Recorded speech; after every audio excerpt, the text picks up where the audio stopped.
There is a particular sound a conference room makes when there is money in it, and no love left to soften the edges. It is the sound of expensive pins uncapping. The creak of leather chairs leaned forward all at once, like a row of dogs that have caught a scent. The low, hungry murmur of people doing arithmetic in their heads, while a body is still cooling in the ground. I have sat in a great many such rooms in 40 years of practicing estate law, and I can tell you that I have learned to read them the way a sailor reads a sky.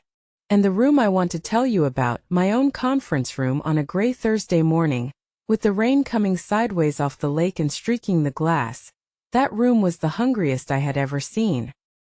They had come for Margaret Mercer's fortune. $50 million of it. Her son, Brandon, sat at the head of my table as though he had built it himself, his shoes worth more than some men's cars, his smile already rehearsing the press release of his own good fortune. Around him sat the rest of them, Maggie's sister Diane, who had not visited the hospice once but had arrived early for this, a scattering of cousins, and a lawyer Brandon had hired who kept touching the knot of his tie the way nervous men do when they sense, somewhere below thought, that they are standing on ground that will not hold. And at the far end of the table, apart from all of them, in a chair he had pulled back a little from the polished wood as though he did not want to leave a mark on it, sat a quiet man in a flannel shirt and a clean, cheap jacket, with hands that had clearly spent their whole lives fixing things. Walter Mercer. The stepfather. The man every soul in that room had already decided was furniture. Brandon did not even look at him when he spoke. "Let's just get to it, Arthur," he said to me, with the easy contempt of a man who believes the morning belongs to him. "Read the will. I've got people waiting." And Walter Mercer, Walt, did the one thing no one expected the furniture to do. He spoke. "Son," he said, and his voice was not loud, but it had the quality of still water, the kind that you only realize is deep when you step into it. "You can read that will front to back if it'll make you feel better. But I'm telling you the same way I told you at the funeral, and the same way Maggie tried to tell you for 10 years. You're all sitting here fighting over the wrong piece of paper." Brandon laughed. They all laughed, the sister, the cousins, the nervous lawyer a half-second behind the others. The hungry room relaxed. Whatever the old man was, he was not a threat. He was a sad, confused widower who did not understand how money worked, and his little remark had given them all permission to stop being afraid of the thing they could not name. I did not laugh, because I was the one who, 18 months earlier, had sat with Margaret Mercer at this very table while she was still strong enough to hold a pen, and I knew exactly what was in that will, and I knew exactly how little it would matter. I want you to hold that morning in your mind. The pens, the smiles, the laughter, the quiet man at the end of the table. Hold it the way you'd hold a photograph. Because what not one of them understood, not the son, not the sister, not the lawyer with the nervous tie, was that the fortune they had gathered to divide had already changed hands. Quietly. Completely. Lawfully. 9 days earlier, in the gray hour before dawn, in the moment Maggie Mercer's tired heart finally stopped. And it had not gone to any of them. To understand the morning in that conference room, you have to go back and you have to go to the lake, because everything that mattered in this story began and ended on the water. Loon Lake is not a fashionable place. It is a long, cold, unglamorous body of water an hour past where the good roads end, ringed by cabins that have been in the same families for generations and a few that have simply gone back to the trees. And on the north shore, at the end of a gravel road, there is a small wooden building with a hand-painted sign that has needed repainting for a decade. Mercer's Boat and Tackle. That was Walt's whole kingdom. He fixed outboard motors that other men had given up on. He sold nightcrawlers and coffee, and in the slow afternoons, he sat on the dock and tied fishing lures by hand, tiny works of patience built feather by feather, the way some men pray. Have you ever known a person whose entire worth the world somehow agreed to overlook, simply because he did not announce it? That was Walt Mercer. The world looked at the flannel shirt and the cheap jacket and the grease under the nails, and the world decided it knew the whole of him. The world was wrong the way it is so often wrong about quiet men. Maggie found him there on that dock more than 20 years before any of this. She had come up to the lake to escape. Her first marriage had collapsed in the ugly, public way that first marriages sometimes do, leaving her with a small son named Brandon and a wound where her trust used to be. Her first husband, a charming man named Locke, had gambled and charmed and finally simply left, the way a tide goes out and does not come back, and he had taught his son one lesson before he vanished, that the people who love you will always in the end leave, so you had better grab what you can while the grabbing is good. Brandon was 9 when his father disappeared.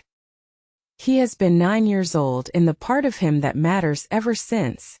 Maggie's outboard had died in the middle of the lake that first summer, and Walt had rowed out to her, actually rowed in an old wooden boat because that was the kind of man he was, and towed her in and refused to take her money for the repair, and offered her a cup of bad coffee instead. And something in Maggie, which had been clenched shut since her husband walked out, had eased just slightly, sitting on that dock with a man who fixed broken things and asked for nothing. She came back the next weekend. She told herself it was to thank him properly. And the weekend after that with no excuse at all. Walt never courted her the way charming men court. He would not have known how, and she had already had her fill, for one lifetime, of men who knew how. Instead he simply made room. He taught her to tie a clinch knot on the end of the dock, his rough hands patient over her clumsy ones. He let young Brandon, sullen, watchful, 9 years old and already learning to expect the worst of every man who came near his mother, sit in the good chair in the boat shop and drink orange soda and pretend not to be interested in the motors. Walt asked the boy nothing, demanded nothing, performed nothing.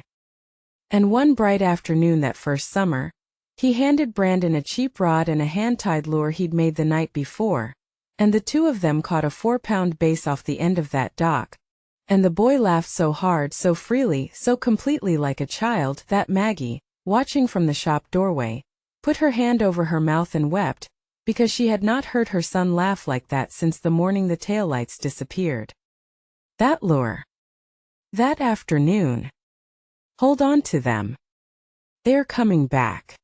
She married him 2 years later in a small ceremony on the green slope above the lake, and she kept her own counsel about the money, which there was not much of yet, and about her boy, who smiled at the wedding and stole $40 from the gift envelopes before the cake was cut. She found the money gone that night and said nothing and lay awake and began, though she would not have used the word for years, to be afraid. She was not wealthy then. That came later. And it came the way real wealth almost always comes, slowly, and through work that no one applauds. Maggie had a gift for growing things. She started with a single roadside stand selling seedlings out of an old van, and over the years, with a stubbornness that matched Walt's own, she built it into something. A chain of garden centers across 3 counties, greenhouses full of the kind of green that makes people believe in spring again. Vesper Gardens, she called it, after the evening star, because the evenings were when she'd done her dreaming.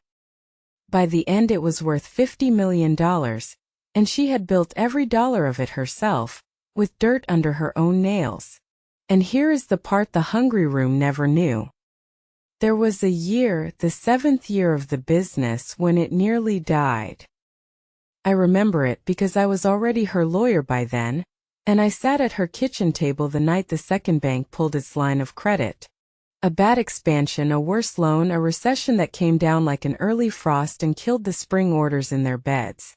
She had the letter spread out in front of her, the whole green dream about to go back to the scrubland it came from, and she was not crying. Maggie did her crying alone always, but her hands were flat on the table, pressing down, the way a person presses down on a wound. I can save it, Arthur, she said, or I can keep the house. I cannot do both. There isn't time and there isn't money, and I have run all the way out of both at once. I had no good answer. There is no good answer some nights. I drove home. And Walt, who had been standing in the kitchen doorway the whole time, who had no money to give her, who had only a boat shop and a pair of hands, Walt did the only thing he could do. He had one thing of real value in this world. A small parcel of lakefront land that had been his father's, the piece he had always meant someday to build a real house on. He drove to town the next morning without telling her, and he sold it, for far less than it was worth because he sold it fast, and he came home and he laid the cashier's check on the kitchen table on top of the bank's letters, and he said the longest speech I ever heard the man make. "It's not enough to save it, Maggie. I know that.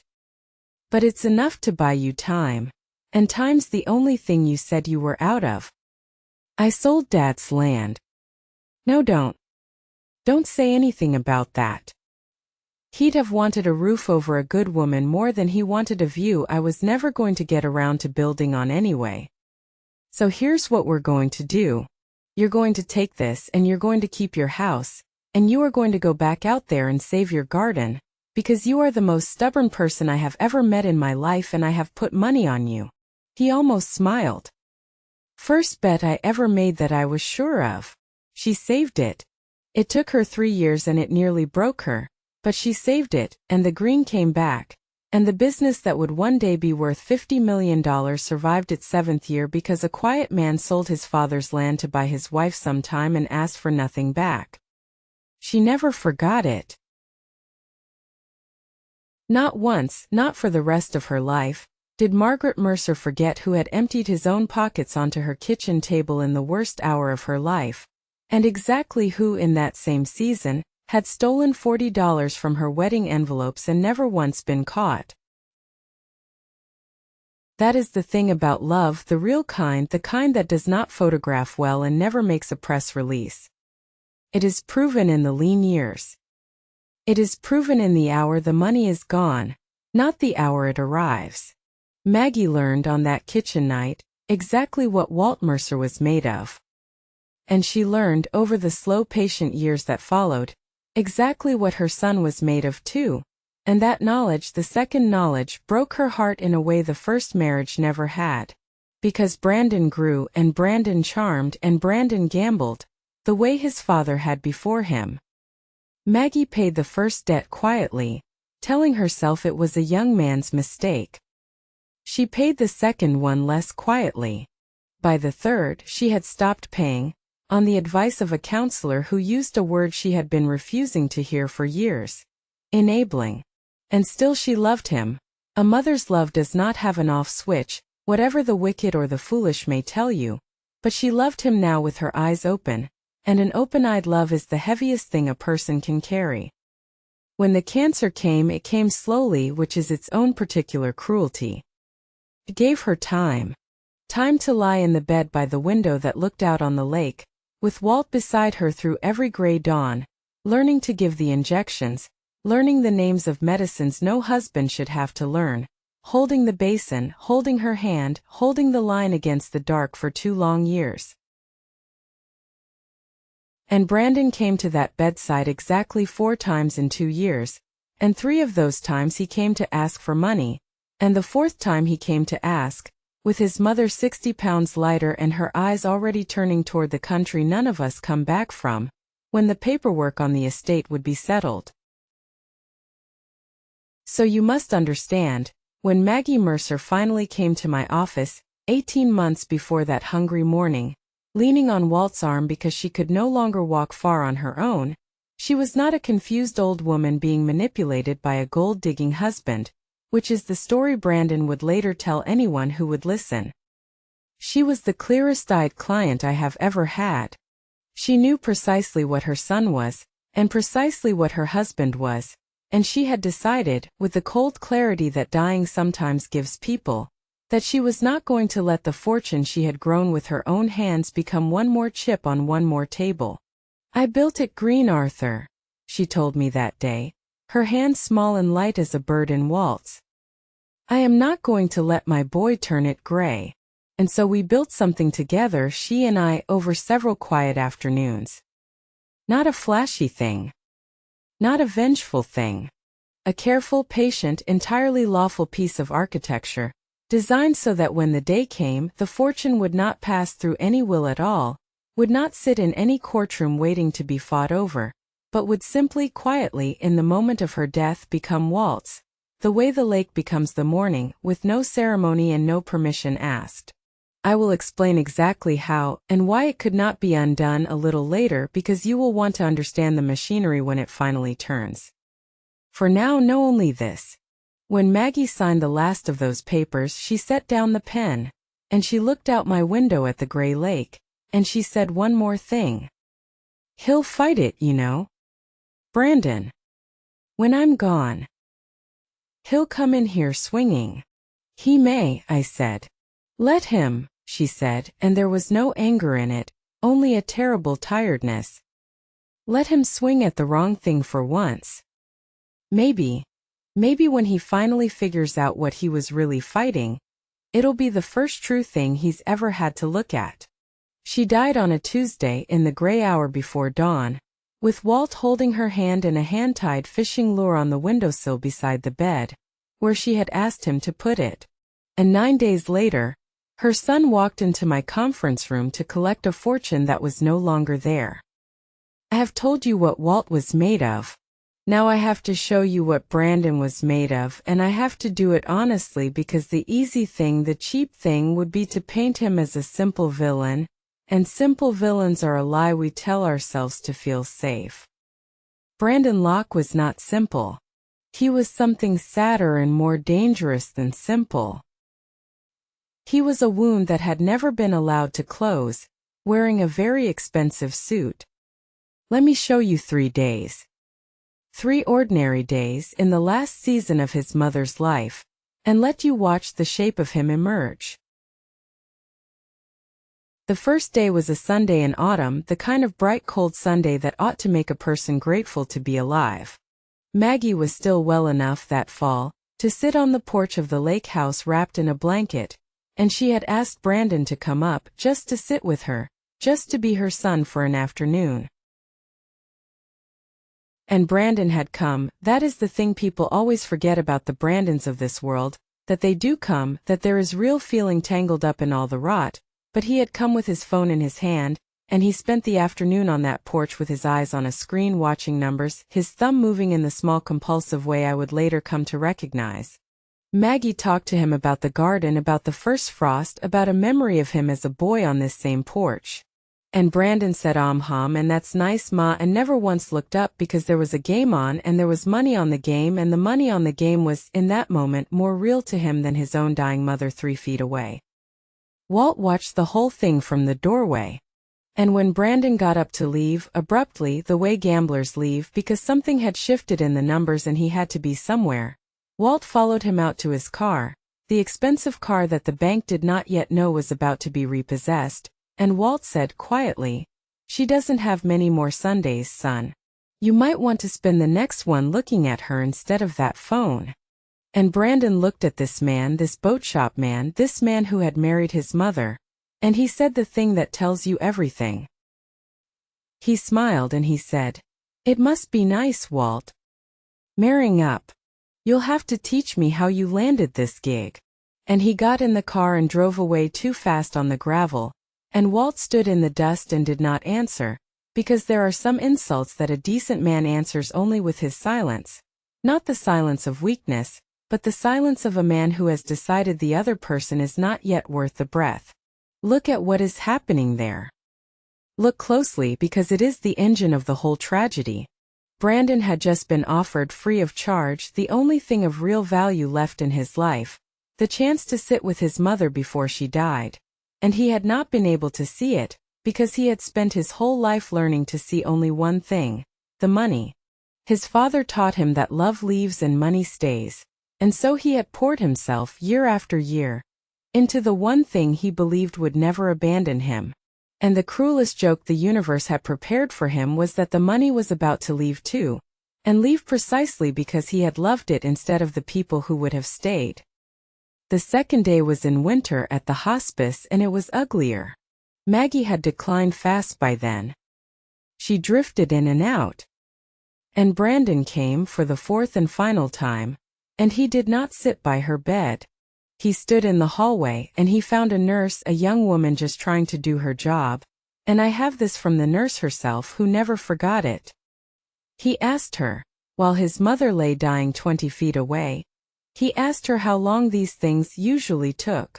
And when the nurse, horrified, did not answer, he clarified, in the patient tone of a man explaining something to a slow child. I just need to know the timeline. For the estate. There's paperwork. You understand. For the estate. There's paperwork. His mother was dying down the hall, and the only timeline Brandon Locke could feel in his body was the timeline of the money. Now, I want to be careful here because this is the place where I could make you simply hate him, and I do not want you to simply hate him because a story that only lets you hate is a story that has not told you the truth. So let me tell you what the nurse did not know, what I did not know yet myself, what was driving the man in the hallway asking about timelines. Brandon was being hunted. The gambling had finally caught up with him the way it always does, and he owed money, real money, to the kind of people who do not send polite letters. He had borrowed against an inheritance he was certain was coming, and now the inheritance was running late, on a schedule set by his mother's failing heart, and there were men in the city who had begun to call him, and then to find him, and then to explain to him with great courtesy what would happen if the money did not appear. I should tell you how it began, because it did not begin with greed, and the truth of it matters. It began, as it so often does, with a win. Years before, in his 20s, Brandon had walked into a card room on a slow night with 2 weeks' pay in his pocket and walked out near dawn with 10 times that. And for a few golden hours he had felt a thing he had not felt since he was 9 years old on a dock with a 4-pound base. He had felt enough. He had felt, for once, that the floor beneath him would hold. And the disease of it, the real cruelty of it, is that the floor never holds, and the only way the body knows to chase that one feeling of enough is to bet again, and bet bigger, and the men who run those rooms know this about the human animal better than any doctor, and they were very, very patient with the charming young man who could not stop. They extended him courtesies. They extended him credit. They let the whole grow slowly, the way you let any good crop grow, and they waited for the harvest which they knew, they always know, would be a dying mother's estate. Maggie discovered the first of it almost by accident, when Brandon was 30. A call from a number she did not know, a soft-voiced man very respectful, who wished to discuss her son's account. She paid that one in full, and she sat Brandon down at the kitchen table afterward. The same table, and she did not yell. She took his face in her 2 hands, the way she had when he was small, and she said, "Tell me the truth and I will never be angry. Just the truth. Is this a thing you did, or a thing that has you?" And Brandon, 29 years old and already lying as easily as breathing, looked his mother in the eye and told her it was nothing, a one-time thing, a buddy's bad debt he'd co-signed, it would never happen again. It was the first of 100 such lies, and she knew even then, holding his face, that it was a lie. But she chose that night to believe it anyway, because the alternative was to begin grieving a living son, and no mother chooses that grief 1 hour before she has to. She paid the second debt less quietly. By the third, she had stopped paying, on the advice of a counselor who used the word she had been refusing to hear for years: enabling. And still she loved him. A mother's love does not have an off switch, whatever the wicked or the foolish may tell you, but she loved him now with her eyes open, and an open-eyed love is the heaviest thing a person can carry. So you must understand, the frantic, obscene question in that hospice hallway was not, in his own ruined mind, a question about greed. It was a question about survival. He was a drowning man, and he had spent so many years drowning that he no longer recognized the faces of the people on the shore. He looked at his dying mother and he could not see his mother. He could only see the rope he thought she was about to throw him. That is the difference between a villain and a wound. And I tell you which one Brandon was not to excuse him. There is no excuse, but so that you will understand what happened later on a dock in the rain, when the wound finally split all the way open. The third day was the one that ended it. The one that turned Maggie's quiet patience into the cold architecture I helped her build. It was spring again. Maggie had perhaps a month left, though we did not yet say so out loud. And Brandon came up to the lake house one last time, uninvited, and he did not come to see his mother. He came to take inventory. Walt found him in the study, going through the desk, photographing documents with his phone, opening drawers. And when Walt asked him what in God's name he thought he was doing, Brandon did not even have the grace to be ashamed. He gestured around the room. At the house, the land, the life two people had built, and he said, "Relax, Walt. I'm just getting organized. All this is going to be mine soon anyway. I'm doing you a favor, honestly. You'll want to be out of here before it gets complicated. All this is going to be mine soon anyway." Walt told me later that it was not the greed that finally moved him. He had made his peace with the greed long before. It was the word soon. The way Brandon said soon, easily, comfortably, a man checking the time on an arrival he was looking forward to. His mother was dying in the next county, and her son stood in her study and called her death soon and called it a thing he was organizing for. And Walt, the quiet man, the furniture, the boat shop husband everyone had agreed to overlook. Walt straightened up and he looked at Brandon, and for the first and almost the only time in this entire story, he let the still water show how deep it ran. "Put it back," he said. "Every drawer. Right now. And then you're going to listen to me because I am only going to say this once. I love your mother more than I have ever loved anything in this world, and because of that I have spent 10 years trying to save you, paying what she couldn't bring herself to stop paying, getting you into that program you walked out of, keeping my mouth shut about things that would have broken her heart to know. I did all of it for her. But I am telling you now, man to man, while there is still time for it to mean something, this is not going to go the way you think it's going to go. You have a chance right now to stop counting the money and go hold your mother's hand. Take it. Because the day is coming when you'd give every dollar you're dreaming about for one more hour of what you're throwing away. And on that day, son, the money won't be there either." Brandon, of course, did not hear it. The drowning never hear the people on the shore.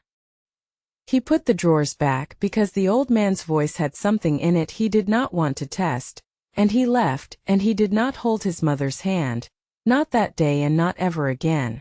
And that night, Walt sat down at the kitchen table where Maggie had once spread the bank's letters, and he told her, gently, sparing her the worst of it, what her son had been doing in the study.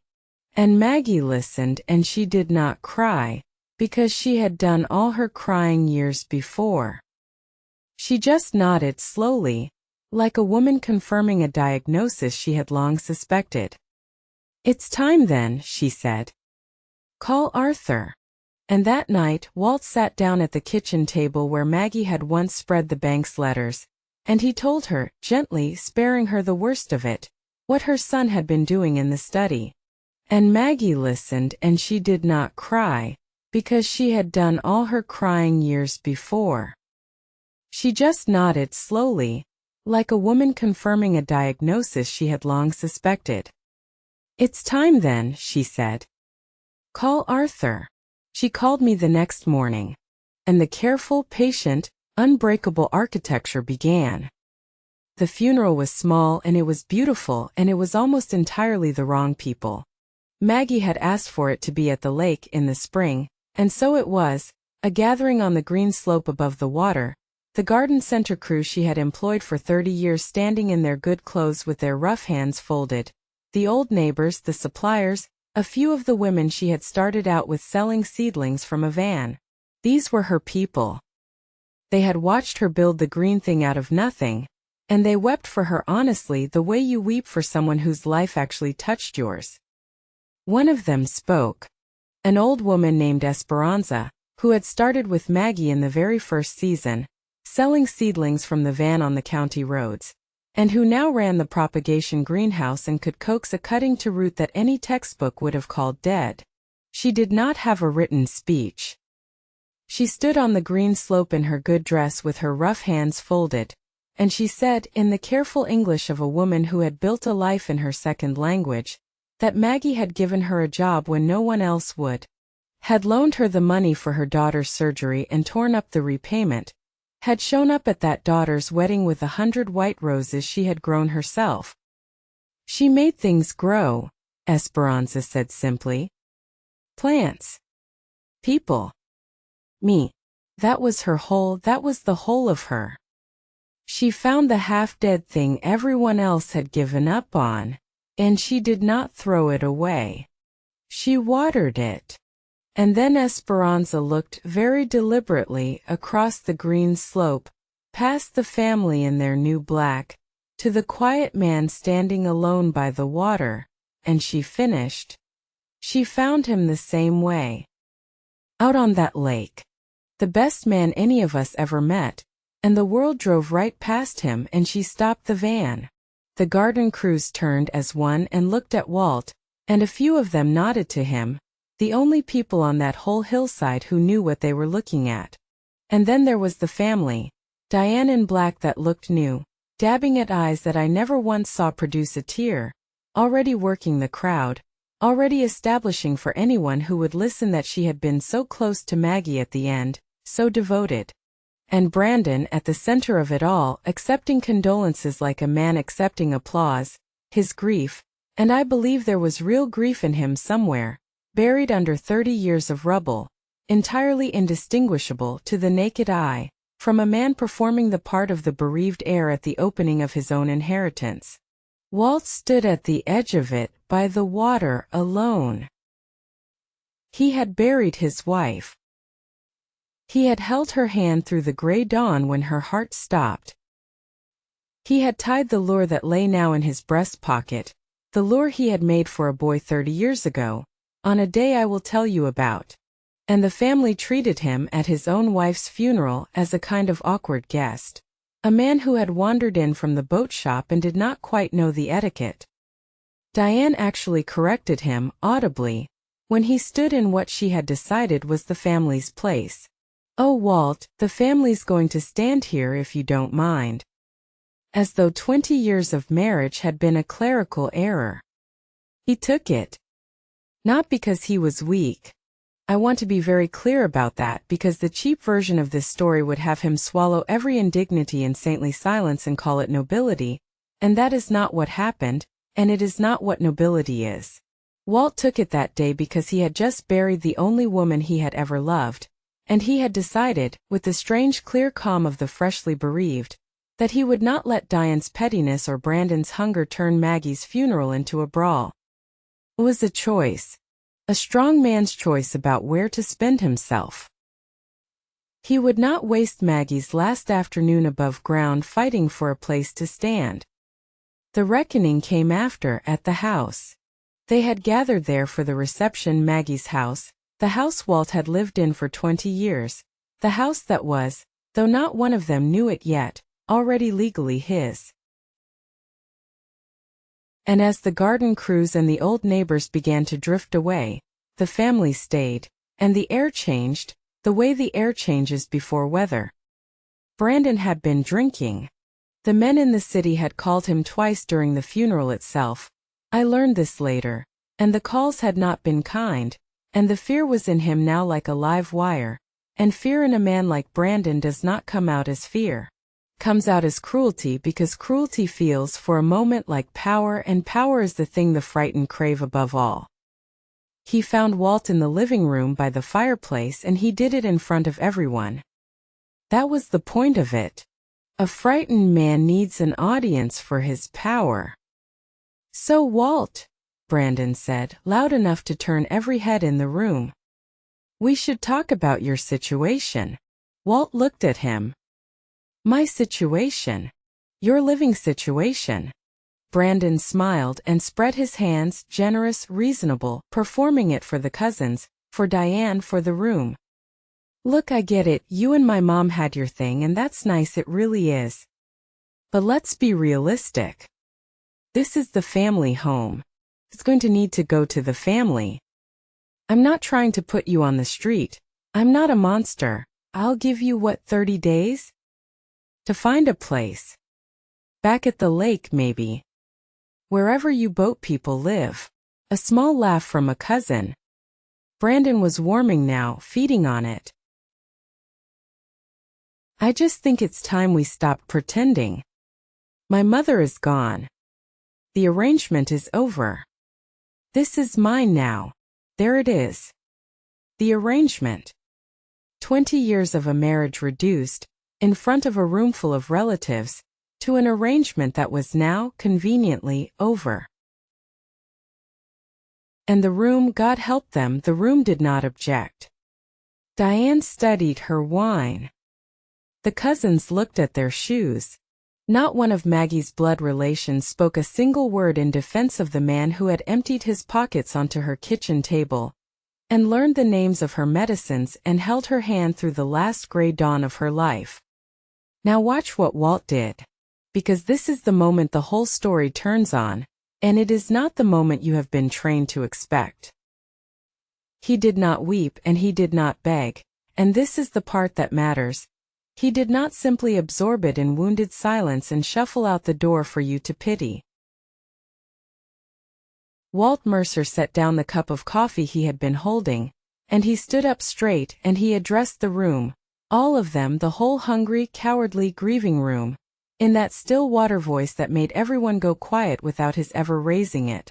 I'm going to say a few things, he said, and then I'm going to leave because I've got no wish to spend Maggie's wake arguing with the people who couldn't be bothered to visit her. But you'll hear me first. He looked at Diane. You corrected where I stood at her grave. You who I didn't see one time in 2 years at that hospice. I forgive you for it because she'd want me to. But don't you ever again tell me where I belong in relation to my own wife. He looked at the cousins, at the shoes they were studying. Every one of you knew what she was to me, and what I was to her, and not one of you has the spine to say it out loud in this room. I'll remember that. Not with anger. Just, I'll remember. And then he looked at Brandon, and his voice did not get harder, but it got somehow sadder, which was worse. Son, I tried to save you. So did your mother. We tried for 10 years. I'm telling you that now in front of everybody so that later, and there's going to be a later, you can't say nobody warned you. He reached into his breast pocket and took out the lure, the small hand-tied thing, feathers and a bright bit of thread gone soft with age, and he walked to the mantelpiece, and he set it there, gently in the middle, where everyone could see it. I made that for you when you were 9 years old. The summer your dad left. We caught a 4-pound bass off the end of my dock with it, you and me, and you laughed so hard you nearly went in the water, and for about 1 hour that day you were just a kid and not a thing that was already breaking. I kept it for 30 years hoping you'd come back to it. I'm leaving it here. Because the house, Brandon, you can have the house. You're standing in the wrong room fighting over the wrong thing, the same as you've done your whole life. And one day when you finally figure out what the right thing was, I want that lure to be the first thing you remember. And then Walter Mercer walked out of the house that was already legally his, through a yard full of people who had decided he was nobody, and he got in his old truck and he drove back to the lake, not because he had lost, but because he had decided, all on his own, that some lessons cannot be given to a man. They have to come due on their own. Remember the lure on the mantel. Remember the phrase he kept saying, the wrong piece of paper, the wrong room, the wrong thing. He had said it 3 times now, to 3 audiences, and 3 times they had heard it as the rambling of a sad old man. Hold on to it. It is going to come back for every one of them. Behind him in the living room, Brandon laughed again and refilled his glass, and told the room he was going to gut the place and sell it by autumn. Diane raised her wine to him. The cousins relaxed. And 9 days later, they all put on their good clothes again, and they came to my conference room to divide a fortune. So now we are back where we began. The hungry room. The uncapped pins. The quiet man at the end of the table who had just told them they were fighting over the wrong piece of paper, and the laughter that followed, giving them all permission to stop being afraid. I let the laughter die. And then I opened the folder in front of me and I read them the will. It did not take long. That was the first thing that began to change the temperature of the room, the sheer brevity of it. They had braced themselves for pages, for clauses, for the long grand recitation of a $50 million life. And what I read them instead was 3 short paragraphs. To her sister Diane, the will left a piece of jewelry, their mother's brooch, and her fond remembrance. To several of the cousins, small keepsakes. To various charities Maggie had loved, modest specific sums. And to her son Brandon, the will left exactly 2 things. A specific item of personal property, the hand-tied fishing lure currently sitting, I had been told, on a mantelpiece at the lake house, and a token bequest written in Maggie's own insisted upon language of $1. So that my son may know he was not forgotten but seen. And then the residuary clause. The part of a will that sweeps up everything not otherwise spoken for, and pours it into one place. In most estates, the residuary clause is where the fortune lives. Brandon's lawyer leaned forward when I reached it. His body language said, this is where the $50 million finally appears. I read it. The entire residuary estate, everything Margaret Mercer owned at her death that was subject to this will, passed to Walter Mercer. Brandon was on his feet before I finished the sentence. There it is, he said, jabbing a finger at the paper, triumphant, because he had heard only the shape of it and not the meaning. Fraud. That's the fraud right there. He had a dying woman sign everything over to him. We'll have that thrown out in a week. Undue influence, lack of capacity, the whole. Brandon, his own lawyer said very quietly. He had gone still. He was a competent man, that lawyer, whatever his other faults, and competent estate lawyers feel a certain cold draft before anyone else in the room does. Brandon, sit down. Hold on right here. Stop with me for a moment before the machinery finishes turning, because if you blink you will miss the most important thing, the thing the entire morning depended on, the thing Maggie and I had built across those quiet afternoons. A will is a powerful document, but it has one great limitation that almost no one outside my profession understands, and that the Brandons of the world never, ever bother to learn. A will only controls the property that a person owns alone, in their own name only, at the moment they die. That is all. It is a set of instructions for the leftovers. And the entire art of what Maggie and I had done was to make sure that, when she died, she would own almost nothing alone. The house at the lake and the family home in the city had both been retitled years before into joint tenancy with right of survivorship, she and Walt as joint owners, with the law's oldest and simplest rule attached. When one joint owner dies, the property does not go into the will at all. It belongs instantly and automatically to the survivor. The houses had become Walt's in the gray instant of her death, the way the morning belongs to the morning. No will. No court. No vote. The bank accounts and the investment accounts, tens of millions of dollars of them, had been made payable on death and transfer on death to Walt. A beneficiary form. A single signature on a single page that the law honors above almost any will ever written. At her death, those accounts simply changed their name to his. No probate. No fight. The life insurance, the retirement accounts beneficiary, Walter Mercer. The same iron rule. Those proceeds never touch a will. They go where the form says, and the form said Walt. And Vesper Gardens itself, the Green Empire, the whole $50 million living thing, had been placed years before into a revocable living trust that Maggie controlled completely while she lived and that named one successor in the event of her death. One name to step into her shoes and hold it all. Walter Mercer. The trust did not die when she died. It simply turned smoothly to its next page. So when Brandon's lawyer said sit down, this is what he had just understood, all at once, the cold draft becoming a cold certainty, that the will Brandon wanted to attack for fraud controlled none of it. Could control none of it. The houses, the accounts, the insurance, the business, every dollar of the $50 million, had already lawfully irreversibly become Walt's at the moment of death by operation of law through documents that no will contest in the world could touch. To overturn the will would change nothing, because the will had never held the fortune in the first place.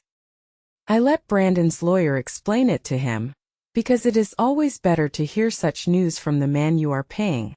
I watched the color leave Brandon's face in stages as the sentences landed, watched him reach for objection after objection and find each one already answered, already closed years ago, by a dying woman and her patient lawyer on quiet afternoons he had been too busy gambling to attend.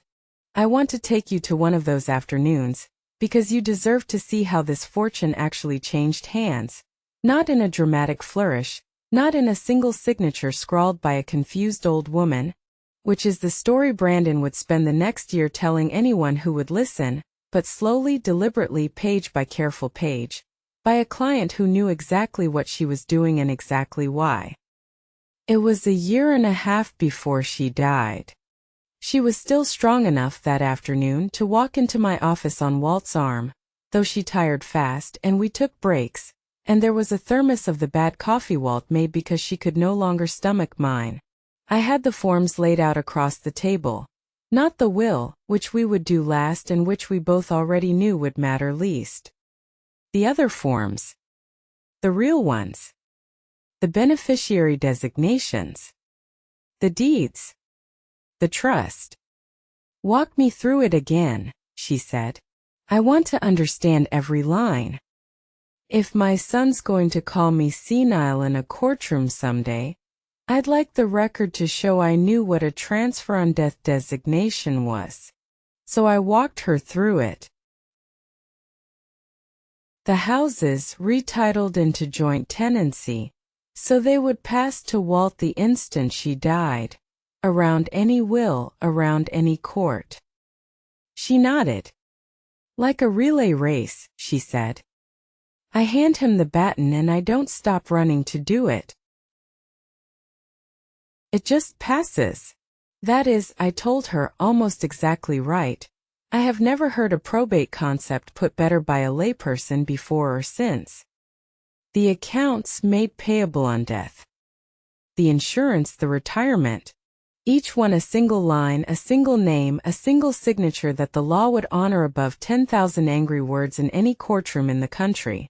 And the trust, the living trust that would hold the whole Green Empire.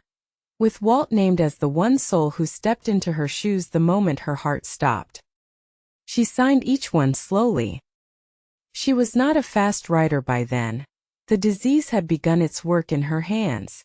And at one point, somewhere around the third account, she set the pen down and looked at me, and she asked the only question that ever seemed to trouble her. Am I a cruel woman, Arthur? For doing this to my own boy? And I told her the truth because she had never paid me for anything else.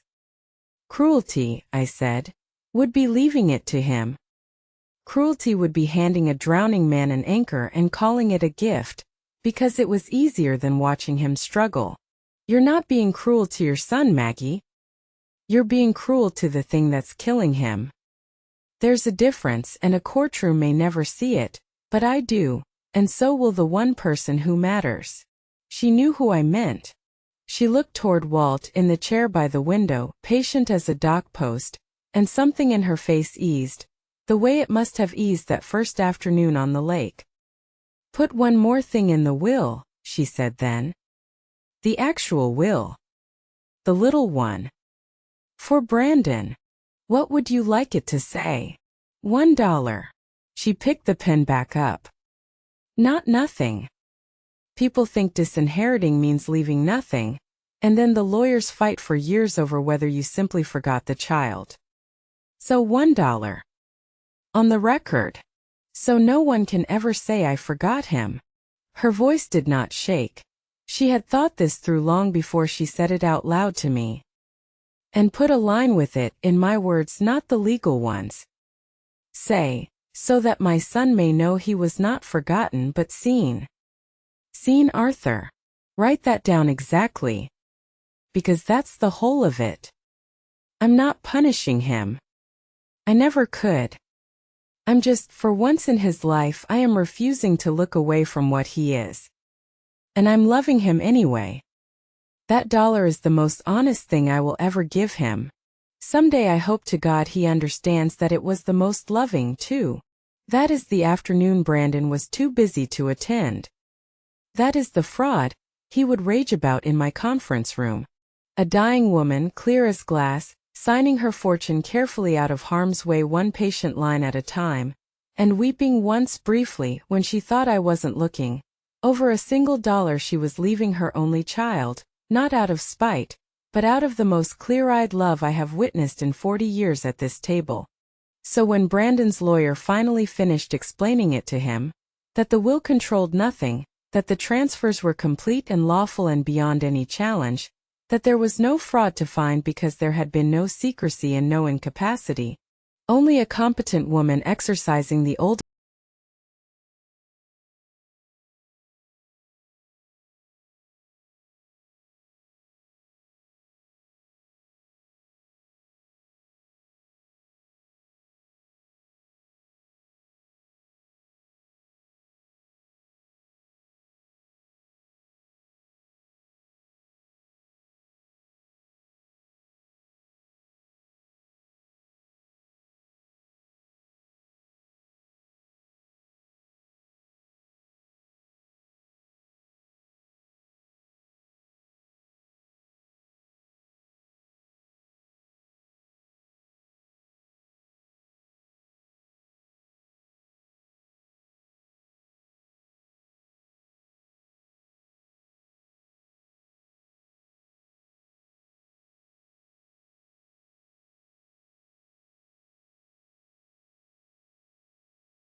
This writes the law affords.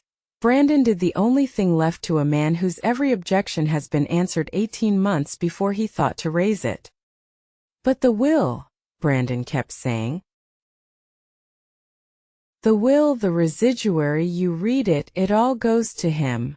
The residuary, I said as gently as I could, because there is no kindness in cruelty even to the cruel, is everything your mother owned alone in her own name only at the moment she died. I let that sit. Brandon, by the time the will took effect, your mother owned almost nothing in her own name alone. She had spent the last years of her life making sure of it.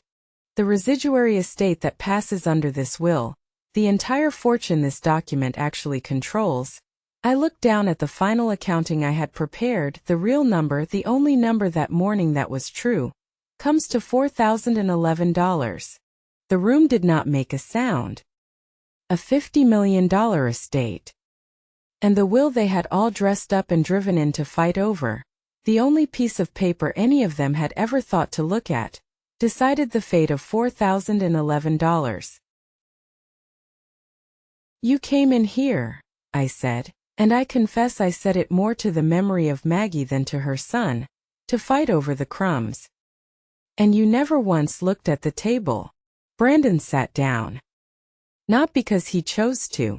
Because his legs, I think, simply stopped agreeing to hold a man whose entire future had just been read aloud and found to contain $1 and a fishing lure. And then one by one, the hungry room emptied, and that emptying told its own story. Diane was first to recover her voice. She had, after all, come for something specific. And the brooch, she said, briskly, into the silence, as if a brooch could be salvaged from the wreck of a $50 million morning. Maggie's brooch comes to me. You read that. That's witnessed and that holds. I confirmed that it did. The brooch was hers, a small enameled thing, worth perhaps $200, the entire harvest of a woman who had arrived early to a funeral she could not be bothered to attend a deathbed for. She took the little velvet box from me with the offended dignity of a person who suspects she has been cheated but cannot locate the crime, and she left, and she did not say one word to her nephew on her way out the door, and she did not so much as glance at the quiet man at the end of the table, the man who an hour earlier she would have crawled across broken glass to flatter, had she only understood where the money sat. The cousins went next, mumbling about parking and other appointments, the way people leave a room when the thing they came to take has turned out not to exist.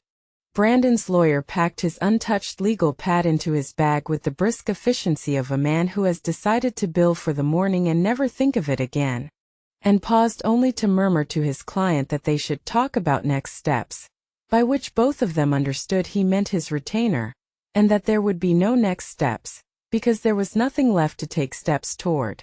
And Walt, the furniture, the boat shop man, the survivor in every legal sense of that good old word, Walt did not gloat, did not rise, did not say a single one of the things a smaller man would have spent that moment saying.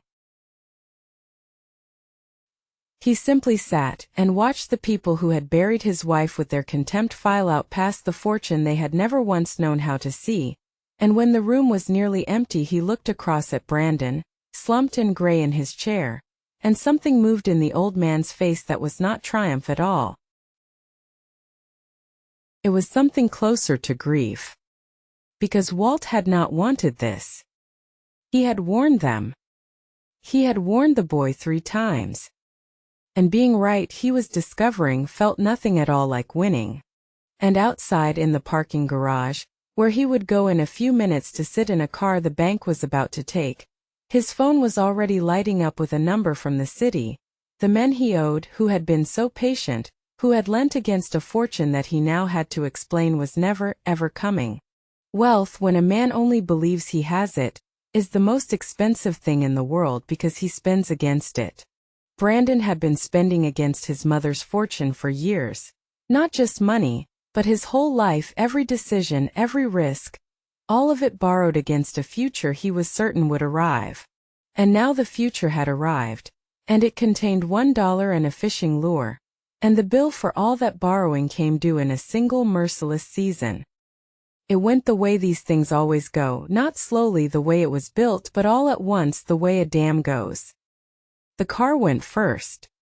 He had leased something low and German and gleaming, the kind of car that is really a sentence a man says about himself, and the leasing company, which had been so warm when the payments came, sent a flatbed to take it in the cold blue hour before dawn, so that the neighbors in his building's garage would see the empty space where the sentence used to be. Then the apartment, the high-glass apartment he had rented as a kind of advance celebration of the inheritance, was gone, the lease broken, his deposit swallowed, his things in boxes in a storage unit whose bill he could not pay either. And the people went. Oh, the people went fast. This is the part one have watched so many times in 40 years that I could narrate it with my eyes closed, and it never stops being terrible to watch. The friends who had filled his glittering apartment, who had laughed at his jokes and ridden in his German car and toasted his coming fortune, they did not so much abandon him as simply evaporate, the way mist burns off a lake at mid-morning, present one moment and gone the next, with no announcement, no goodbye. Nothing but a sudden, total ringing silence where a crowd had been. He called them. They did not call back. He had been, it turned out, a very crowded man, and the absence of a fortune is the emptiest room there is. Diane evaporated too, which I will admit gave even me a cold satisfaction I am not proud of. Having raised her wine to him at the wake, having backed his claim to the house, she discovered, the moment the $4,000 truth came out, that she had urgent business in another state and could not, alas, be reached. The cousins who had studied their shoes found that they had never really been close to Brandon at all. The whole grand chorus that gathers around a man who is about to be rich learned, overnight, that he was about to be nothing, and they wanted nothing of nothing. And then the men from the city stopped calling, which was worse than the calling, because it meant they had decided that calling was no longer the appropriate next step. A man came to the storage unit.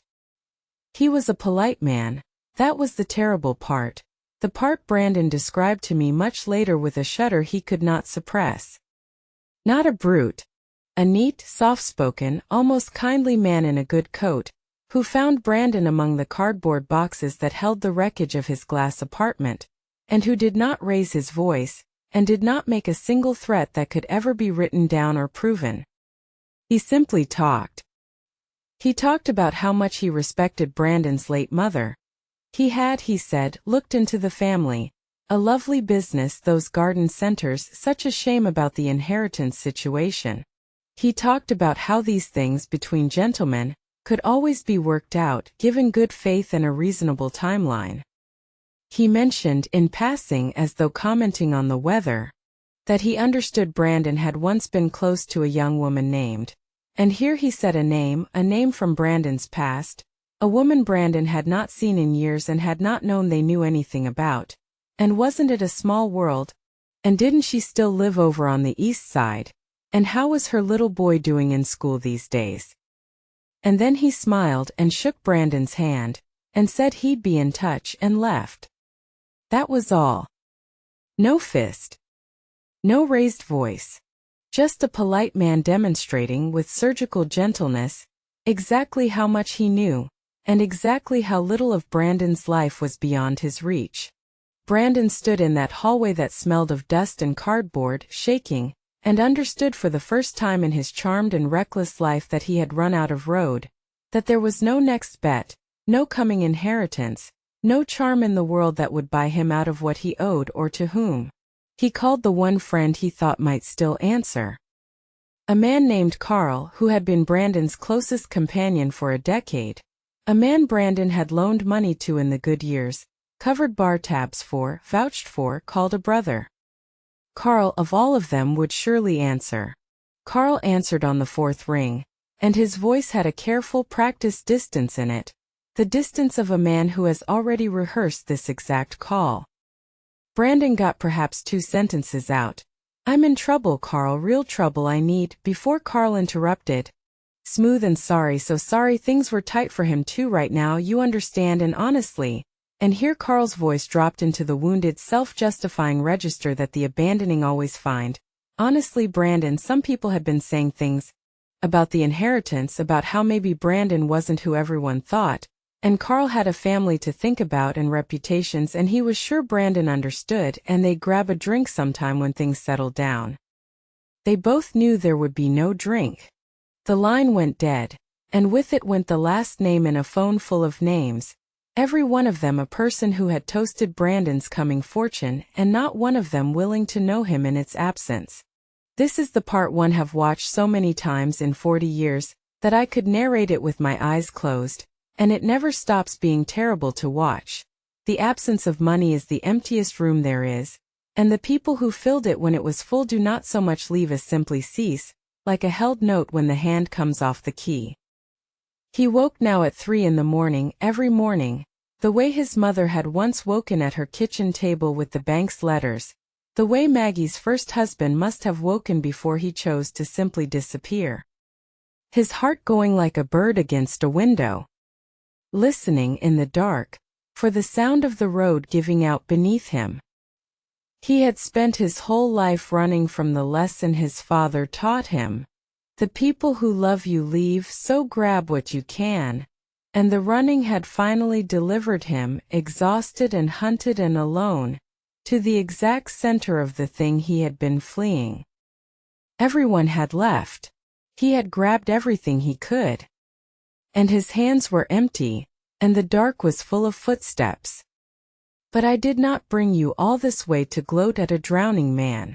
There is a cheaper story that would stop right here in the storage unit, and feast on his ruin, and send you to bed satisfied. This is not that story, because the most important thing that happened that season did not happen to Brandon Locke in a cold hallway. It happened to Walt Mercer, alone at the lake on the longest night of his life. I will tell you something now that I rarely admit, because I have spent 40 years being paid to seem certain, and certainty is most of what people think they are buying from a lawyer. Here is the truth. The strong ones frighten me more than the weak ones. The weak break early and loudly in plain sight, where someone can catch them. The strong break late and alone in the dark with the door shut, and because everyone has always trusted them to hold, no one is watching the night they finally don't. Walt Mercer was the strongest man I ever represented, and the night I am about to describe to you is the night he very nearly broke, and not one soul on this earth was watching. It was perhaps 3 weeks after the conference room. Word had reached Walt, these things always reach the lake eventually, of how far his stepson had fallen. The car, the apartment, the men from the city.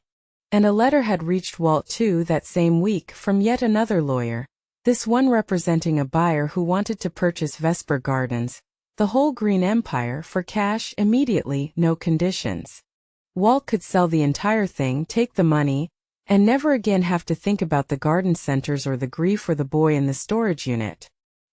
He could sit on his dock and fix outboard motors and tie his lures and be, for the rest of his days, a quiet rich man with nothing left to carry. And he had something else in front of him that night, too. He had written out a check. He sat at the kitchen table, the same scarred table where Maggie had spread the bank's letters 2 decades before, the table he had moved up to the lake after the funeral because he could not bear the empty city house, and he had written a check to Brandon. A large one. Large enough to make the men from the city go away. Large enough to make the whole problem disappear.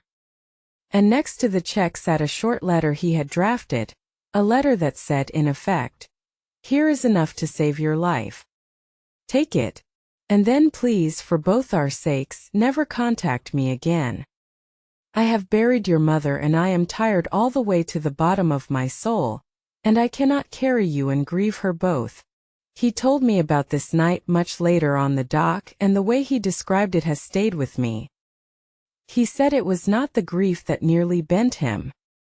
It was the futility, the bone-deep exhaustion of a man who has loved and fixed and stayed, and emptied his own pockets and warned and waited and watched it all fail anyway, the specific weariness of a person who has carried water up a hill for 30 years and has begun, at last in the dark, to wonder why he ever thought the hill was worth it. His hand shook as he held the pen, he said. Not from fear. From tiredness. The kind of tiredness that sleep does not touch, the tiredness of the soul, which had finally, after a lifetime of carrying, set the bucket down for one moment and felt how good it would be to simply walk away empty-handed and light. He put the pen to the check. He was going to sign it, hand the boy a clean exit, and wash his hands of him forever. It was, he told me, the most reasonable thing in the world. It was what any sane man would do. And then he looked up through the window over the sink out at the dock. The moon was on the water. And there, at the end of the dock in the silver light, Walt could see, not really but the way grief lets us see, a boy. 9 years old. The summer his father left.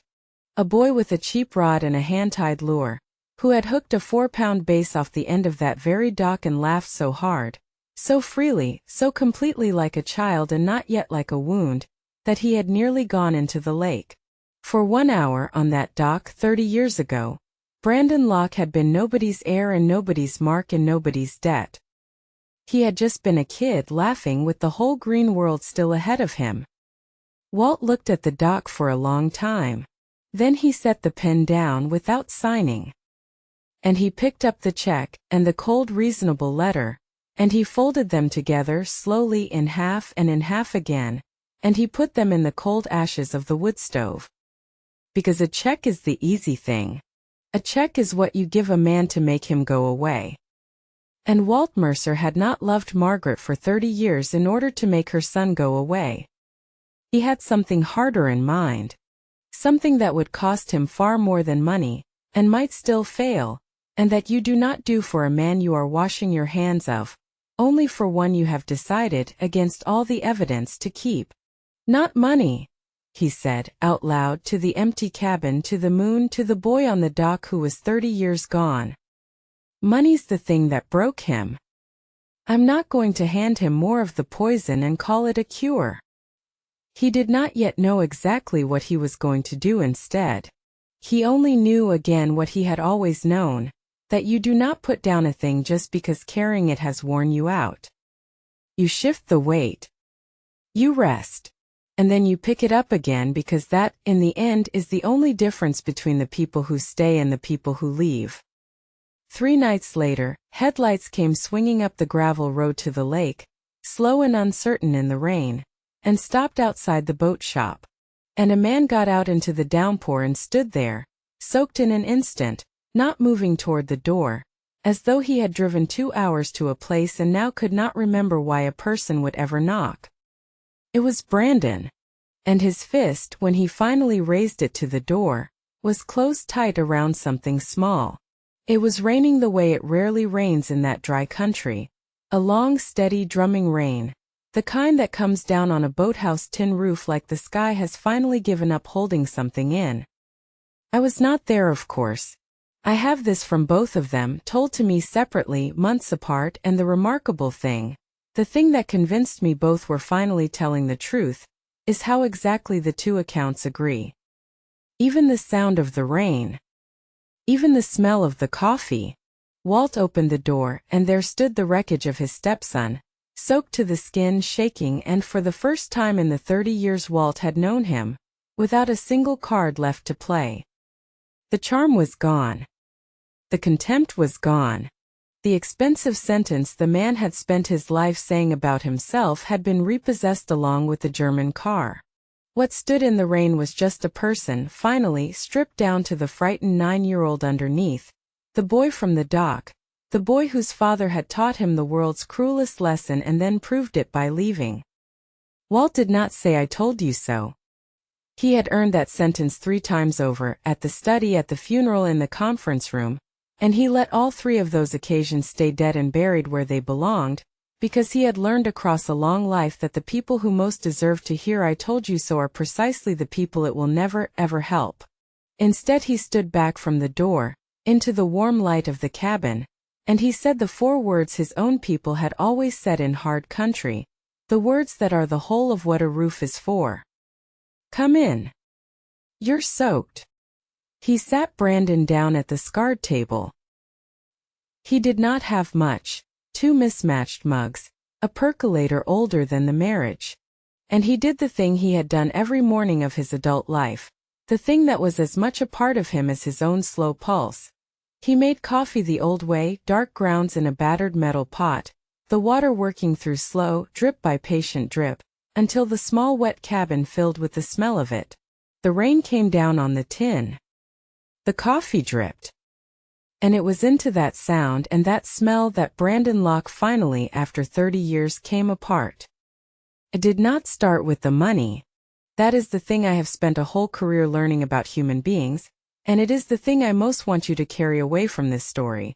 In the end, it is never, ever really about the money. Brandon put his face down into his hands at that little table, and the sound that came out of him was not the sound of a man who has lost $50 million. It was older than that and smaller and far worse. It was the sound of a 9-year-old standing in a driveway, watching his father's taillights get smaller, learning in real time that the people you love will leave you, and that the only safe thing in the world is a thing you can hold in your hand and count. He just left, Brandon said, into his hands, and it came out in pieces, barely words, 30 years of pieces. Dad. He just, one day he was there and then there were taillights and Mom was on the floor and nobody, and I decided I was 9 and I decided I was never going to need anybody ever again. I was just going to get enough that it wouldn't matter who left, and I kept trying to get to enough. He lifted his face, ruin streaming, no charm left anywhere in it. And there's no such thing. There's no such thing as enough. I chased it my whole life and there was never any such thing, and now Mom's gone and I asked a nurse how long it would take, Walt. My mother was dying and I asked how long it would take. His voice broke completely. What kind of thing does that? What kind of thing did I let myself turn into? In 40 years of practicing law, I have sat across a great many tables from a great many people on the worst day of their lives, and I have heard nearly every kind of confession a human soul can make. But I am not certain I have ever heard one as complete, or as late, or as true, as the one Walt Mercer described to me from that rainy night. A man finally setting down, all at once, a weight he had been carrying since he was a child, and discovering that the setting down felt less like relief than like dying. And then Brandon opened his fist, the fist that had been clenched shut since he climbed out of the car in the rain, and he set the thing on the table between them, next to the coffee. It was the lure. The small hand-tied lure, feathers and a soft old bit of bright thread. The one Walt had made for a 9-year-old the summer his father left. The one Walt had set on the mantelpiece at the funeral and told him to remember. I went back to the house, Brandon said quietly, now emptied out. To the city house. I don't even know why. There's nothing there, it's all yours, I know that now. But I went, and it was empty, and that was still sitting on the mantel where you left it, and I picked it up and he stopped. He pressed the heel of his hand against his eyes. I remembered the bass. The 4-pounder. I remembered laughing. I haven't, Walt, I genuinely cannot remember the last time before tonight that I laughed like that, like a person who isn't keeping score of something. I was 9. It was on your dock. It was with you. He looked up, and the question in his face was not a question about money at all, and both of them knew it. Why did you keep it? For 30 years. Why would you keep it? Walt was quiet for a moment. He reached out and picked the lure up off the table, and he turned it in his fixing things fingers, the way he must have turned 10,000 small broken things across a lifetime of mending what other men threw away. Your mother asked me that once, he said at last. Years ago. Found it in my tackle box and asked why I kept an old beat-up lure I never fished anymore. He set it back down gently between them. I told her the truth. I told her I kept it because of the way you laughed that day. Because for 1 hour on my dock, I got to see who you'd have been if your dad hadn't run, if the world had been a little kinder to a 9-year-old. I saw the whole of him, that boy, clear as day, funny and quick and good. And then the base went back in the water and the hour ended and that boy went back under. And I spent 30 years watching the other one, the scared one, the grabbing one, run your whole life into the ground. His voice was steady but only just. I kept the lure because somebody had to remember that the first one was real. Somebody had to keep the proof. Your mother gave up hope a few times at the end, not on loving you, never that, but on seeing you again, the real you. I never did. I'm a stubborn man. I kept the lure. He looked at his stepson, ruined and weeping across the little table. And here you are. 30 years late and broke and at the bottom of everything, but here you are, crying over a fishing lure, which means the boy from the dock is still in there somewhere. Which means I was right to keep it. Something caught in his throat, and he let it, because some things a man should not swallow. Welcome back, son. I have been waiting on you a long, long time. And there it is, the whole proud, hungry, ruined world of him, brought down at last to a small table in a small cabin, weeping over a fishing lure. Not brought down by Walt's hand. Not by revenge. Not by any blow anyone struck. Brought down by the slow, patient, lawful working of consequences he had refused for 30 years to look at, and then at the very bottom caught. Caught by the one man who had every reason in the world to let him fall, and who had stood 3 nights before at a kitchen table with a check that would have made him go away forever, and had folded it into the cold ashes instead. Walt did not answer the question right away. He finished pouring the coffee, 2 mismatched mugs, and he set one down in front of his stepson in the rainlight, the steam rising off it. "Drink that first," he said. "It's warm and you're cold, and what I've got to say to you is going to take a while. There's 3 things I need from you. And then I'm going to tell you what your mother actually did, and why, and what it's going to mean for the rest of your life." He sat down across the table, this quiet man, this furniture, this strongest soul I ever knew, and he wrapped his fixing things hands around his own mug. "But drink the coffee first. We've got time now. For the first time in your whole life, son, we've got time. Take my hand now and walk with me into the last real room of this story. The small cabin, the rain on the tin, the 2 mismatched mugs going cool between 2 men who had spent 30 years on opposite sides of a wound. Because what happened next is the part the cheaper story never has the courage to tell, the part that separates revenge from justice and justice in turn from the rarest and most powerful thing a human being can do. When the coffee was half gone and Brandon had stopped shaking, Walt reached into the drawer of that scarred table and laid down a single folded paper, and smoothed it flat with the side of his hand, and turned it so his stepson could read it right way up. It was a copy of the trust. The living trust that held Vesper Gardens, the whole green empire. And there on the line the law cares about above all others, the successor, the one named soul who stepped into Maggie's shoes the moment her heart stopped, was a name, and it was not Brandon's, and it had not been Brandon's for years. "Walter Mercer. I want you to understand what you're looking at," Walt said. "Because you spent a season fighting it without ever once seeing it, and your mother told me you would." He tapped the paper gently. "She didn't do this in anger, son. I need you to hear that because everything depends on it. She did it the night I told her what you'd been doing in the study, calling her dying soon, organizing for it. And even then it wasn't anger. It was a mother looking at the truth with her eyes open. She said to me, these were her words, I wrote them down so I'd have them right for you someday. She said, I built it green, Arthur. I'm not going to let my boy turn it gray." He paused. "She knew if she left you the money straight, you'd have it gone inside 2 years, and the men you owe would have the rest, and there'd be nothing left of her whole life but a story about a fortune that disappeared. So she didn't leave you the money. She left you something harder. She left you a door and she left me the key, and she made me promise that I'd only open it if you ever knocked. You knocked tonight. So now we talk about the door. Brandon looked at the paper, at the name that was not his, and a year before he would have seen only a theft. Now emptied out, stripped down, the charm and the contempt washed off him in the rain. He saw, I think for the first time, the shape of his mother's love in it, the terrible patient open-eyed love of a woman who had refused, even from the grave, to hand her son the poison and call it a gift. So what is it? He said quietly. The door.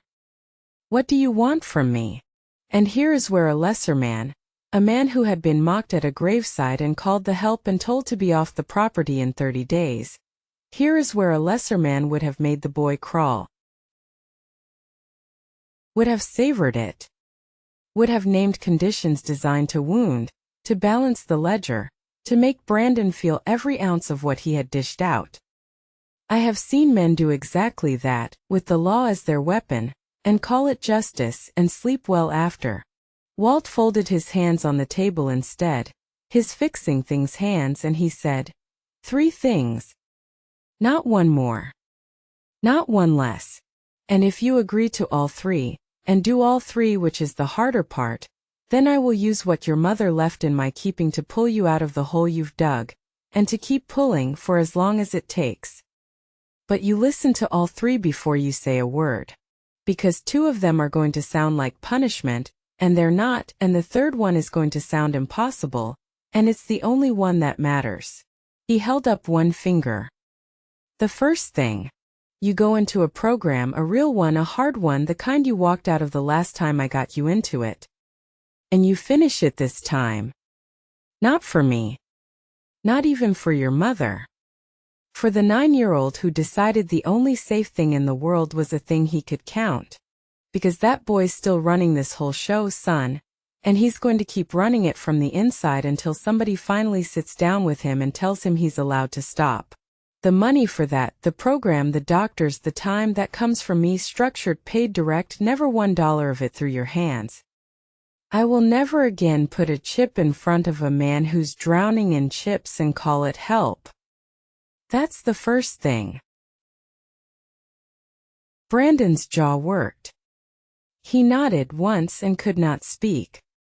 Walt held up a 2nd finger. The second thing. You come work the gardens.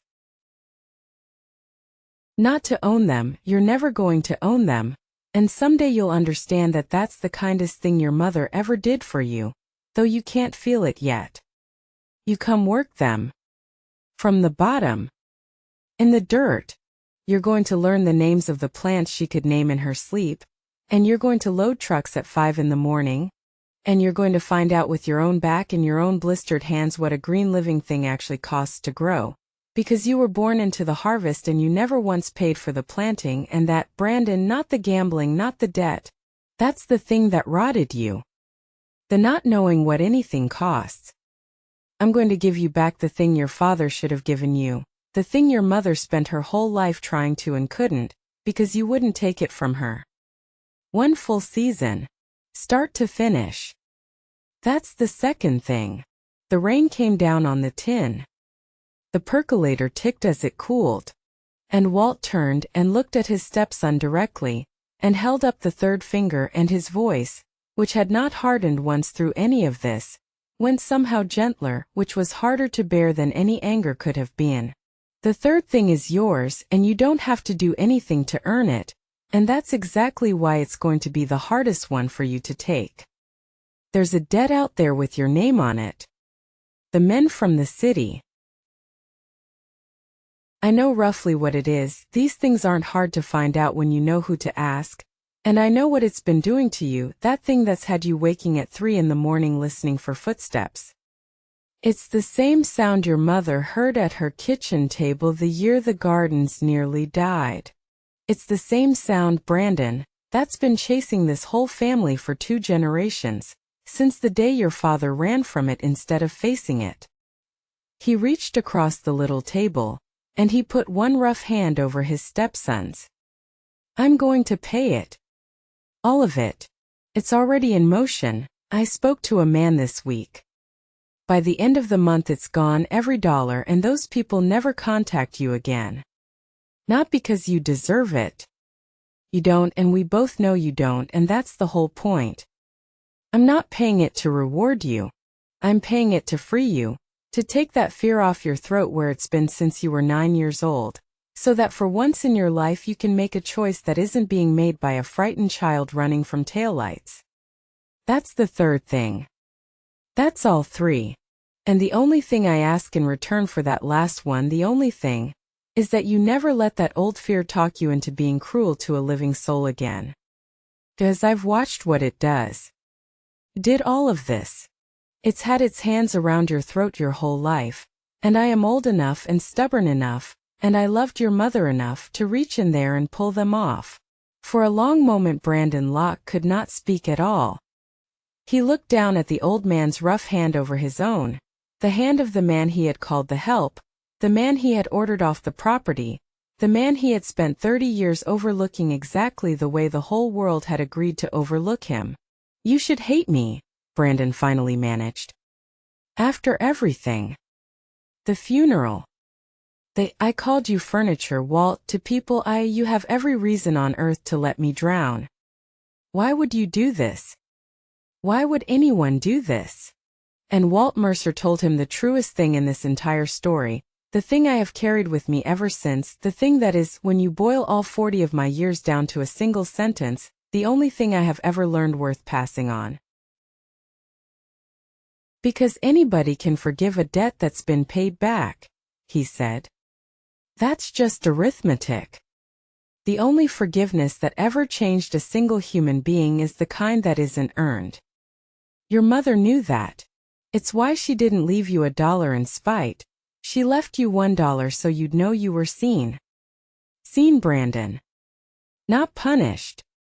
Seen all the way down to the bottom, the part you've been hiding since you were a kid, and kept anyway. He squeezed the hand once and let it go. I'm not doing this because you deserve it. I'm doing it because that's not what mercy is for. He reached into the drawer one more time, and he took out an envelope, soft and worn at the edges from being handled, though never opened. Brandon's name was on the front in a hand he would have known anywhere. She wrote this in the hospice, Walt said quietly. Near the end, when the writing was hard for her, she made me promise the same thing about it as about everything else, that I'd only give it to you if you ever came knocking. Not before. She said if she gave it to you while she was alive, you'd read it as a negotiation. She wanted you to read it as the truth. He slid it across the table. You knocked. So it's yours. I'll step out on the porch a minute. The rain's about done. And Walt went out and stood under the dripping tin of the boathouse, and gave his stepson the one thing left to give. To be alone with his mother's voice. Brandon told me later, much later, that he could not read it through the first 3 times for the shaking. When he finally did, this is what it said. He let me copy it once because he said someone other than him should know the kind of woman she was. Brandon, if you are reading this, then you have lost everything and you have gone to Walt, and that means there is hope for you, yet more hope than there has been since you were 9 years old standing in that driveway. I am sorry about the driveway. I was on the floor and I should have been on my feet for you, and I have spent 30 years trying to make up a thing that could not be made up. The money was part of how I tried. It was the wrong way. I see that now, too late, the way you see most true things. I did not take the gardens from you to punish you, my boy. I took them to save you because I could finally see that the money was the water you were drowning in, and a mother does not hand a drowning child more water. I gave it all to Walt because Walt is the only person I have ever known who can hold a fortune in his hands and not be changed by it. He emptied his pockets for me once when he had nothing. He will not fail you. He is the father you should have had. He has wanted to be for 30 years and you would not let him, and I am asking you now from wherever I am, let him. You were not a mistake. You were never a burden. You were the great love and the great grief of my life, both at once every single day. The dollar in my will is the most honest thing I will ever give you, and I am weeping as I write that so you will know it was also the most loving. You were not forgotten, Brandon. You were seen. All of you. And kept. Go catch the base. Still out there. Mom. Outside, the rain was beginning to ease. And somewhere in the dark, for the first time since a boy stood in a driveway watching taillights, the footsteps Brandon Locke had spent his whole life listening for had finally stopped. Not because he had outrun them, but because someone had stood between him and the dark and refused to move. A year is a long time in the life of a man who is changing, and no time at all in the life of a garden. I drove out to the lake the following spring, because I had heard the story by then in pieces from both of them, and I am an old lawyer with too few good endings in my files, and I wanted selfishly to see this one with my own eyes. I went to Vesper Gardens first, the flagship, the big greenhouse complex on the edge of the city that Maggie had built from a roadside van. It was thriving. Walt had not sold it, of course. The cash buyer's letter had gone into the wood stove with the unsigned check.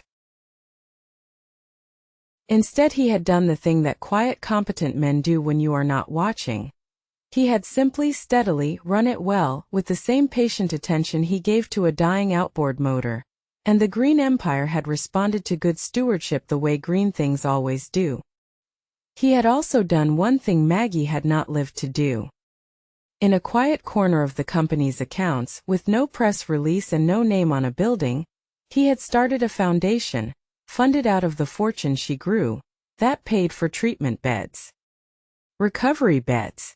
For people drowning in the exact water that had nearly taken her son. He called it the Vesper Fund, after the evening star, after the evening she'd done her dreaming. He never told the newspapers. He told me once on the dock, and only because I asked. There was a young woman by then, I met her briefly that spring, who had come through one of those beds. She had lost everything to the same dark water that had nearly taken Brandon.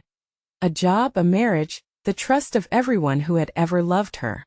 And she was working now in the propagation greenhouse under old Esperanza, learning to coax dead-looking cuttings back into root, which struck me when I understood it as nearly too perfect to be real.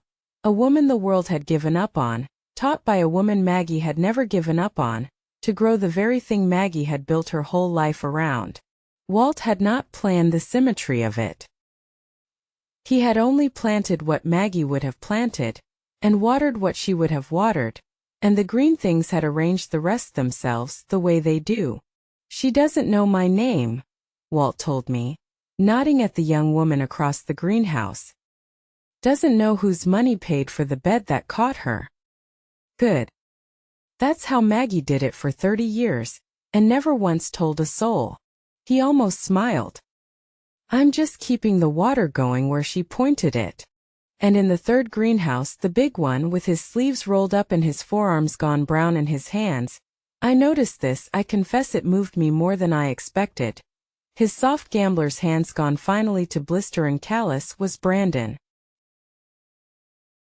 He did not look like the man from my conference room. That man had worn his shoes like an argument. This one wore dirt to the elbows and a name tag that said simply Brandon with no surname and no title, because he had started at the bottom the way the second condition required, loading trucks in the blue hour before dawn, and a year was not enough to climb very far, and he had stopped wanting to climb fast. It had not been easy that year. I do not want to hand you a redemption as cheap as the ruin a lesser story would have peddled, so let me tell you how close it came to not happening at all. The first morning, Walt drove him to the loading dock himself at 4:30, and handed him over to a foreman named Gus, a barrel of a man who had worked for Maggie for 26 years and who knew exactly who this soft-handed latecomer was. The whole crew knew. They had loved Maggie. They had heard how her son behaved at the funeral, and they watched him walk in among them that first dawn with their arms folded and their judgment ready. Brandon told me later it was the longest day of his life. Not the labor, though the labor broke him. His hands bled through the gloves by noon and he could not close them that night. It was the silence. 26 years of loyalty to a dead woman. All of it turned to stone and pointed at her son. No one spoke to him who did not have to. At lunch he ate alone on the tailgate of a truck and he thought he admitted to me about quitting, about how easy it would be to just walk to the road and keep walking the way the men in his family had always walked. What stopped him was Gus. At the end of that first brutal day, the old foreman walked over to where Brandon sat unable to close his ruined hands, and looked at him a long hard moment and said only this, "Your mother loaded these same trucks. Year 7, when it all near went under, she was out here at 4 in the morning same as us, with hands worse than yours, because there wasn't the money to pay anybody else." "You didn't know that, did you?" Brandon said that he did not. "No," said Gus. "Course you didn't." "Well, now you do. Show up tomorrow, and you'll learn the rest of what you don't know." And he walked off. It was not kindness exactly. It was something better than kindness. It was a door left open a single crack, and Brandon, for once in his life, walked through it instead of past it. The hardest night came in the 3rd month.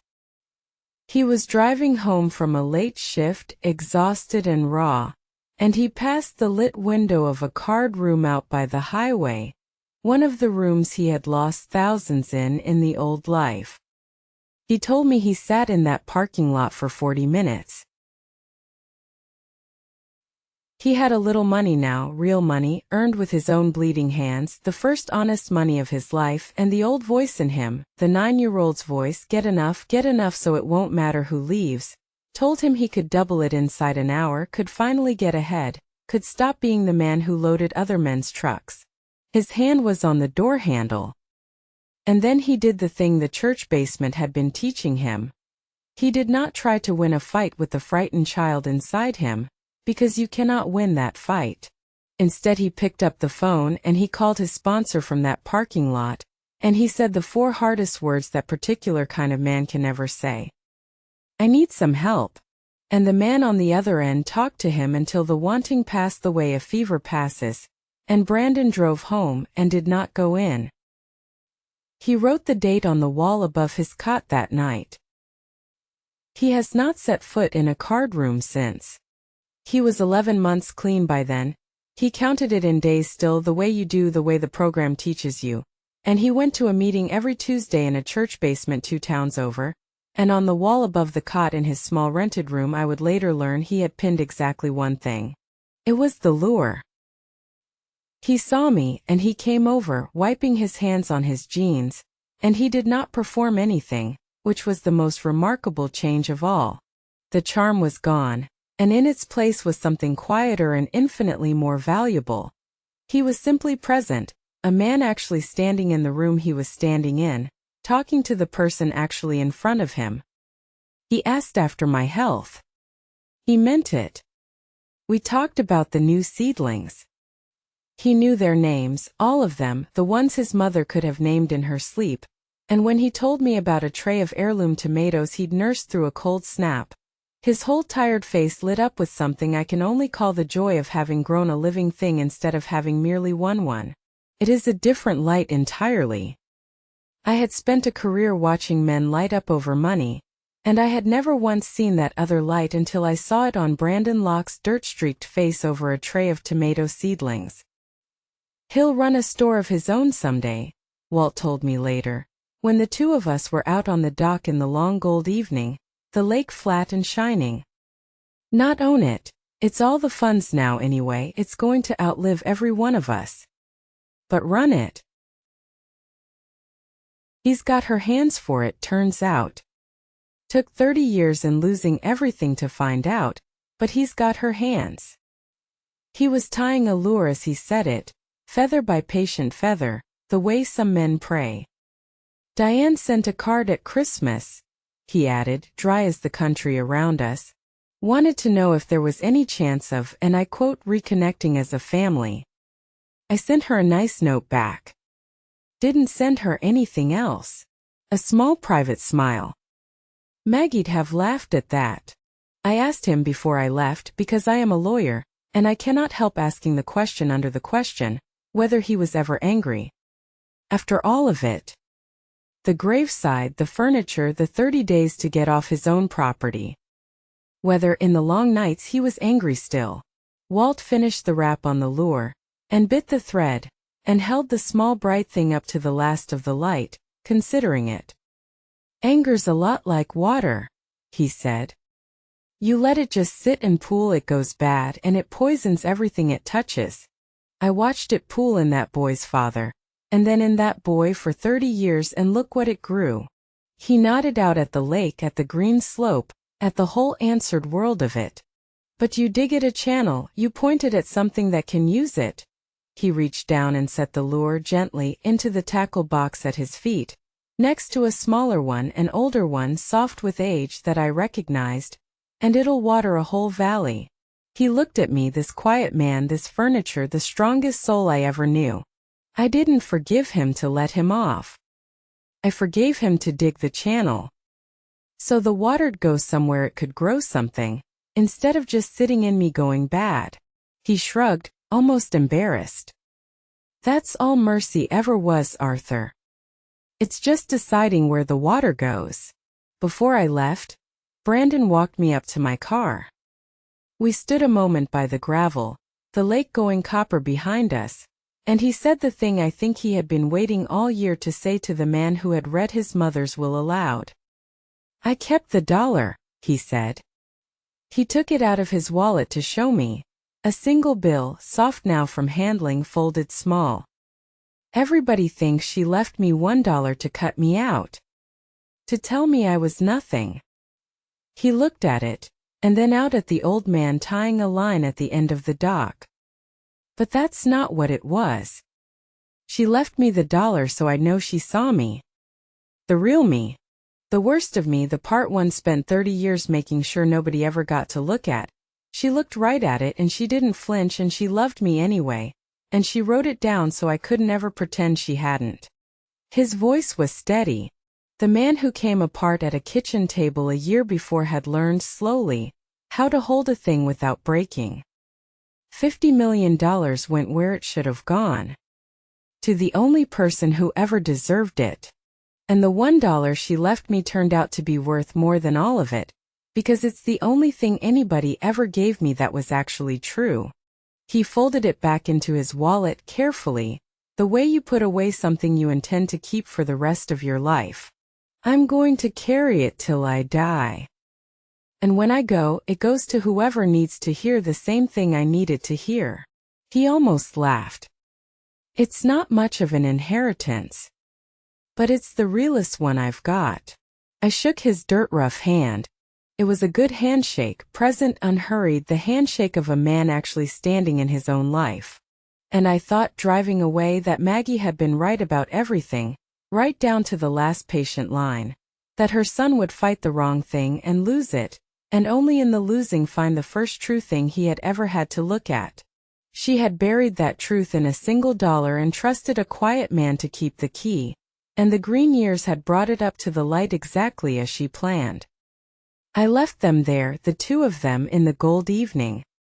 As I walked up the dock to my car, I looked back once.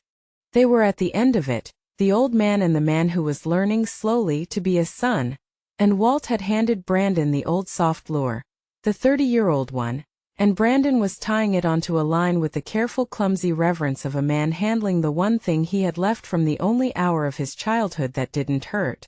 He cast it out. The line sang. The lure dropped onto the still gold water and sent its ring spreading slowly outward, wider and wider, the way a small thing does when it finally lands where it always should have been. And somewhere out under that quiet water, I like to think, an old 4-pound bass was still waiting, patient as a garden, patient as a good man, patient as the kind of love that does not photograph well and never makes a press release, For a boy to come back and finish what he'd started 30 years and one whole lifetime ago. So that is the story of the $50 million estate, and the will that decided $4,011, and the quiet man at the end of the table whom everyone in the room had agreed was furniture. I have carried it with me ever since, the way a man carries the few cases that taught him something no law school ever could. And in the end it taught me three things, which I will hand you now, plainly, the way Walt handed his stepson 3 conditions, and then I will let you go. The first is this. Love is not the thing that gets named in a will. Love is the thing that empties its pockets onto a kitchen table in the worst hour, when there is nothing to gain and no audience to applaud, and asks for nothing back. Brandon spent 30 years chasing a fortune because he believed money was the only thing that would never leave him, and he was looking straight past the one man who actually never left, who stayed through the lean years and the long illness and the gray final dawn, simply because the man did not photograph well and never made a press release.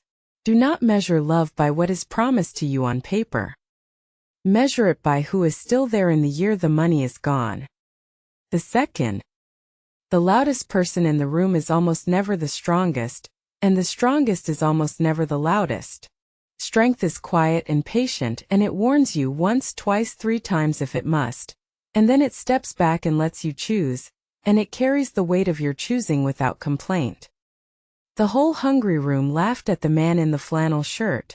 Every one of them was wrong, and being wrong cost them everything because the quiet one at the end of the table was the only soul present who actually knew where the money was. Do not mistake a person's silence for weakness, or their plainness for emptiness. Sometimes the still water is the deepest thing in the room. And the third, the hardest, the one I am still learning at 68 years old. The only mercy that has ever changed a single human being is the mercy that is not deserved. Anyone can forgive a debt that has been repaid. That is merely arithmetic.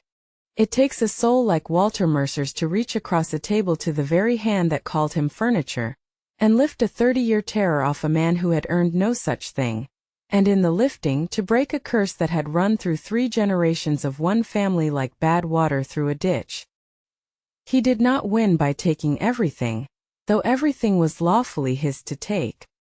He won by deciding where the water would go. That, he told me once on a dock in the gold evening, is all mercy ever was. It's just deciding where the water goes. We reached the final room together, you and I. Before you go, leave me one line down in the comments and be honest the way Walt was honest. What would you have done in his place? Would you have folded the check into the ashes? Or signed it and washed your hands and let the boy drown?